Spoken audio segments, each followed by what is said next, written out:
people are never going to stop taking them, are they? I mean, there's too much money in it. Way too much money in it. Way too many people go away with a problem or an addiction, and they get maintained while they're in there. It's everywhere. It's boredom, innit? Why are you going to walk around on a wing, bored out your nut, when everyone else is having a good time off their nut? You know what I mean? Look, number one is too profitable, isn't it? Yeah. Just as an instance, an ounce of green, what? Say it's a two. So we'll say it's a two on the deer on the more deal. Say it's a two for an ounce, yeah. 28 grams in an ounce. You go away, and let's pretend that you're gonna be straight up and you're gonna whack that up into 28 even grams, yeah. Sell those grams for 100 quid each. Yeah, what's that? I'm rubbish at maths. 2,800 for something you've paid 200 quid for. That's proper money, isn't it?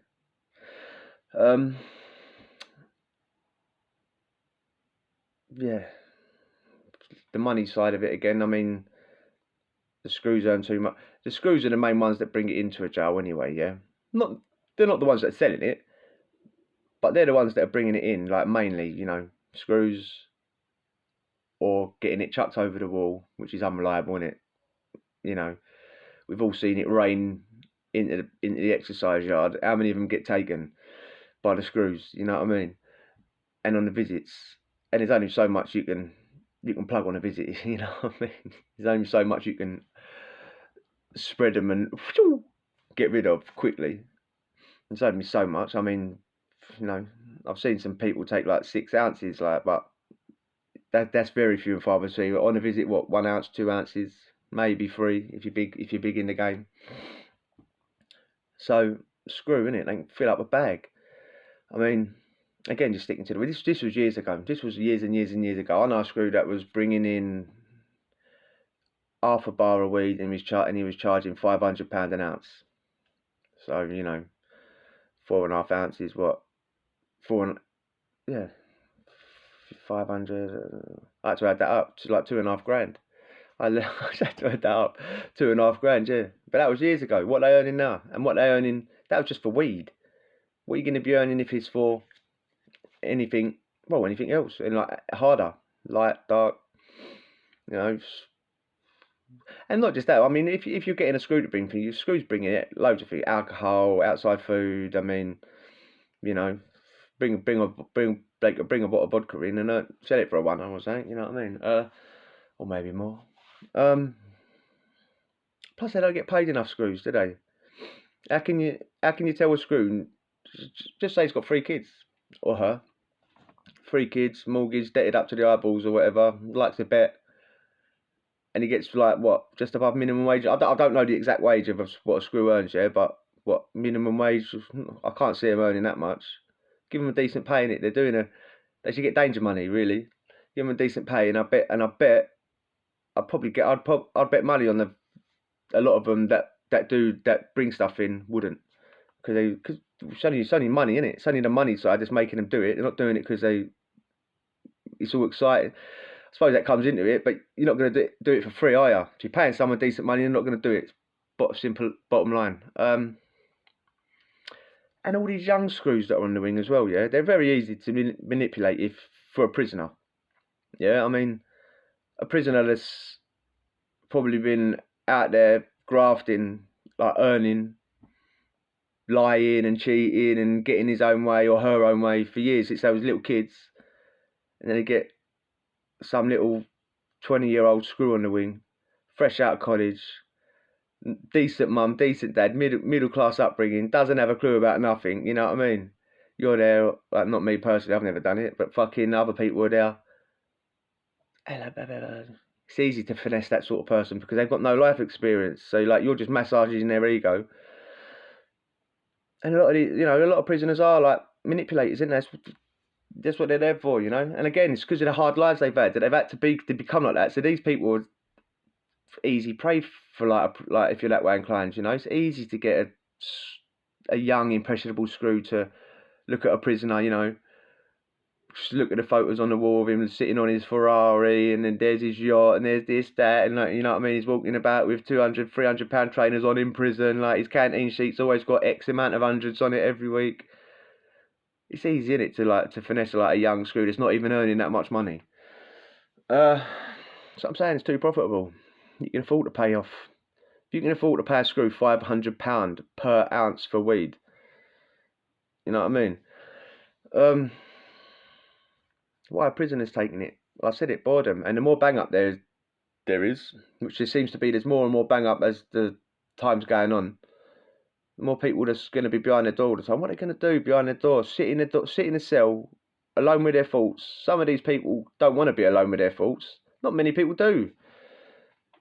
Especially when you're in a cell, Channel 1 to 5. Look, I'm not saying we should all have Sky TV and all that. I'm really not. I'm just saying, like, the reality is you're sitting in this cell, which is a toilet. You know, you've got a toilet at the end of your bed. You're sitting in a toilet. You've got nothing to occupy your mind with. You don't get to the library often enough. You know what I mean? Like, what do people want you to do when you, what do they think you're gonna do? Like, you're in the door, you're behind your door for all this time. No meaningful outside time. You know, you're not doing nothing that's exercising your brain. Where you're gonna bang up at the end of the day and be knackered and want to fall asleep for. You're in the cell all day long, pacing up and down, laying down, sleeping in the day. Your sleeping patterns are all messed up. What are you going to do? Have a joint? Some people have a boot. I mean, what? Some people... You know, saying that, what is the popular things in jail? You know what I mean? You got the weed, spice, which is everywhere. And spice is what is spice. I mean, each to their own. And I've smoked loads of spice, mate, in jail. I would never, ever, ever... No. Let me rephrase that. That's the one drug I would take out of jails. Yeah, I'm all for people having their own choice, and I don't want to make people's time harder. Yeah, that's what I'm only saying, spice, mate. But you go into a landing, and it's just people standing there like trousers around their ankles and giving away literally their food every day just so they can have a crumb of a muggy joint. You know what I mean? It's ridiculous how people are going on. That's the one I would take out because it turns normal people into fiends, and I've been there myself, man. Jesus. So yeah, weed, spice, heroin, Subutex, tramadol, pre-gabs, scabbies. They're just the ones that usually I'll be involved in, mate. There's probably more. But it's downers, isn't it? It's downers in prison. That's what people want. Like I say, downers, like relaxing. All that stuff there is relaxer, isn't it? It's muscle, like pre-gabs, scabbies, muscle relaxants, trammies. You know, Subutex. That I'm gagging now. That stuff retains bodily smells as well. You all know what I'm talking about. If someone's had to cheeks that, and then you've bought a bit of it, you know, listen, all drugs are cheeked in jail. If anyone's ever took any drug in jail, it's been cheeks. It's been up a geezer's arse. Yeah, you're smoking a joint, it's been up a geezer's arse. If you're popping the pills, up a geezer's arse. If you're sniffing something, it's been up a geezer's arse. But Subutex retains the smell of a geezer behind, mates. Imagine. Oh, mate. Savage. We all do it. We've all been there. I used to have to psych myself up for about 2 hours before I did it. I'd put a line down on the table, and I'd be gagging as I was making the line. It's the only thing that ever does it to me. Is that have the light set out, and I'll be looking at it, gagging for about 3 hours. If I ever had a cellmate, they would have done it. They'd have done this like 2 hours ago. Be like full on it. Go, you gonna do that yet? I'd be like, hold on. Oh, mate, I'm actually gagging now. Thinking about it. Do a quick half, then do the other half, then go be sick. Oh, mate. Spend all night cleaning me sink. Like literally, like that would be the day out, mate. That would be the night out. Like that would be me at my best, mate. Boxers, sweating me nut off, walking about in the cell, just cleaning it from about midnight till 4 a.m. To fucking scourer, white bleach all everywhere. Fucking come out in the morning, people go, oh, hey, was you on one last night? Like combing their hair and the reflection in my toilet, like fuck you know. I mean, and they're the thing, like trammies, subbies, pre-gabs, gabbies, stuff like that. That's medication that people go to the hatch for in jail. So it'd be like, morning you need your meds, don't you, or afternoon or whatever. They'll go there, put it in their mouth, do it, show them, go, turn around, spit it out, and then you buy it, or I buy it. I've done it. People even buy methadone juice. I've never done that. Like spitting juice back out, and yeah, mate. Oh, lovely. Thank you very much. Yeah. How do you pay? How do you pay for all this shit as well? Yeah. Mobile phones, innit? If someone's got a mobile phone and you want something, they'll put you on it at social or whatever, or you might just give them the number, or they'll give you their detail. Usually they'll give you the thing. You'll go into their thing at social. You'll phone your people outside. Hello, yeah, I need you to drop 50 quid into this account. There's the details. That's how it's done. When it gets dropped, the person will give you the thing, or if they know you or they're sweet, they'll give it to you and then thingy it, and just wait for it. Yeah. And again, people ain't trying to rip people off. They really not. People ain't trying to rip people off and get money put into accounts and say, well, that's not come. I'm sure that has happened. You know what I mean? As in everything in life, something's happened at some point, innit? But there's no people ain't trying to rip people off because it's a business, innit? Yeah, you want something and they've got it. And they're going to rip you off once, and then everyone's on the wings going to know about it, and they're never going to sell one thing ever again. So people are people. Well, the same as on road, isn't it? If someone rips you off on road, you're going to tell everyone, and they're never going to do it again. Exactly the same in prison. It's exactly the same. It's not full of people having you over and putting your pants down and all that. People are just wanting to earn a bit of dough. I've read that people come like get out and then come back just so they can sell drugs because there's so much money to be made. I mean, again, has it happened? Probably.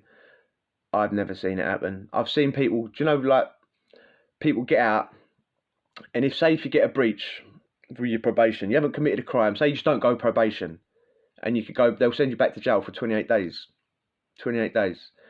I've seen people, usually like people that, with a drug problem or something, that will get out, and someone will say to them out there, like in jail, say, listen, get out, we'll get a load, like, don't go probation, meet up with my pals. My pals will load you up until basically it's getting pushed out your mouth, and you can come back to the jail for 28 days, and there's your bit or whatever, or there's a bit of money for you. I've seen people do that, but they're not coming back to sell the drugs.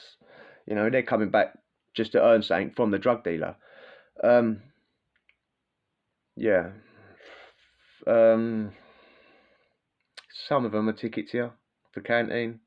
Very few and far between, though. You know what I mean? But some people just do it for canteen. I've seen a few people just don't really want the money. They've got loads of money already, so they'll get something and just do it for loads of canteen, and their selves will just be cake-o with Mars bars and shower gels and tins of tuna.